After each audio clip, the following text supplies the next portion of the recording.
Halo semuanya, Assalamualaikum. Balik lagi dengan saya Naya Titania dengan NPM 235111047 dari kelas manajemen Besore. Di sini saya akan membahas mengenai mata kuliah studi kelayakan bisnis pada bab 13, yaitu membuat laporan studi kelayakan bisnis. Apa saja sih yang akan kita bahas? Yuk lihat video selengkapnya. Yang A, ada simulasi bisnis, perbandingan antara model simulasi dan optimasi. Nah, yang pertama ada pada model optimasi dan nilai dari variabel penentu merupakan output. Nah, hal ini berarti model menyediakan sejumlah nilai untuk variabel keputusan yang akan memaksimumkan atau meminimumkan harga dari fungsi ketujuan. Yang kedua ada pada model simulasi, nilai dari variabel keputusan merupakan input. Model mengevaluasi fungsi tujuan untuk beberapa buah nilai. Nah, kapan sih simulasi itu dilakukan? Pada masa lalu, simulasi dijadikan cara terakhir yang hanya digunakan jika metode analitik tidak dapat menyelesaikan masalah. Namun pada saat ini simulasi ini merupakan salah satu alat yang sering digunakan untuk analisis kuantitatif.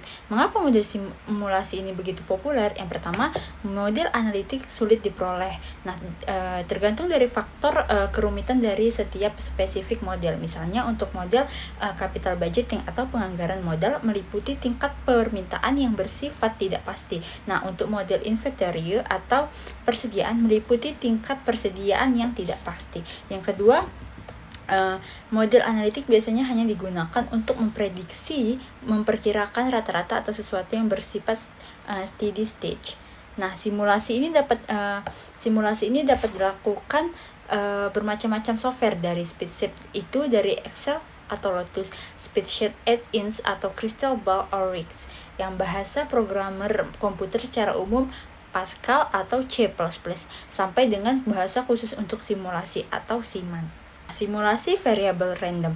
Model simulasi seringkali digunakan untuk menganalisis suatu keputusan yang berisiko atau decisions under risk, di mana perilaku dari suatu faktor atau lebih tidak diketahui dengan pasti. Nah, contohnya itu permintaan produk untuk bulan depan, kembalinya modal investasi, jumlah truk yang akan tiba esok hari untuk bongkar muatan selama jam 8 dan 9 pagi dan sebagainya. Nah, pada beberapa kasus faktor yang tidak diketahui secara seperti dikenal dengan variabel random, perilaku variabel random digambarkan sebagai distribusi peluang atau probability distribution.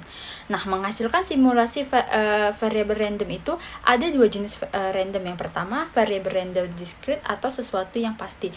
Nah, contohnya bilangan bulat. Yang kedua ada variabel random continue atau dapat berupa bilangan pecahan yang jumlah kemungkinannya tidak terbatas. Yang B, format proposal studi kelayakan bisnis. Dalam menyusun proposal bisnis ada beberapa hal yang perlu diperhatikan, yakni yang pertama menggambarkan keseluruhan atau overview, yaitu rencana strategi perusahaan yang akan dijalankan. Yang kedua, membuat latar belakang usaha. Yang ketiga, menggabungkan seluruh aspek internal dan eksternal manajemen seperti produksi, marketing, SDM, keuangan, teknologi, dan eksternal. Nah, yang keempat itu merinci dengan jelas seluruh strategi yang akan dijalankan. Yang kelima, rencana strategi teraplikasi pada rencana anggaran. Yang keenam, tampilan yang menarik. Yang ketujuh, kelengkapan dokumen-dokumen usaha. Yang kedelapan, membuat peta lokasi usaha. Dan yang terakhir, mencantumkan foto produk. Demikian yang dapat saya sampaikan pada bab 13. Lebih dan kurang saya mohon maaf. See you in the next video. Bye bye. Assalamualaikum.